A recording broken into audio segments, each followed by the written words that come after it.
Kinstig de Ziggo doen. In Amsterdam. In 20 minuten waren alle keertjes weg voor die show van Ostwie en het Metropoolorkest. Heel veel blije mensen, maar toch ook nog mensen die misgreep. En dus doen we nog één grote show. Eerst holden we het Metropoolorkest naar Limburg. En nu gaan we met gans Limburg naar Amsterdam. Maar waar in Amsterdam spelen we dan? Dat weten we nog niet precies, want het bepaalt geen. Stel, ik was niet de enige die een keertje wilt, maar er zijn nog 4000 andere Limburgers die naar Amsterdam zullen willen komen. Waar gaan we dan heen? Dan gaan we nog het Koninklijke Concertgebouw midden in Amsterdam op het Museumplein. Wat ook in is dat je met zoveel man wilt komen, dat we echt een grotere zaal nodig hebben. Nou, dan gaan we hier naar de Halbiges AFAS Live.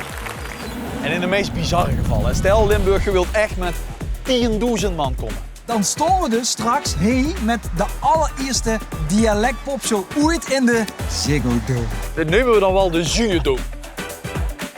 Score op fransenlex.nl die Amsterdam-ticket en ben er gegarandeerd bij. Hey, en mocht het nu tegenvallen qua belangstelling dat neven dich alleen Lex zijn papa, mama en mijn kamerui een keertje willen, dan doen we het gewoon in Lex zijn favoriete stamkroeg in Amsterdam. Vast en dan laat je het pas. Als je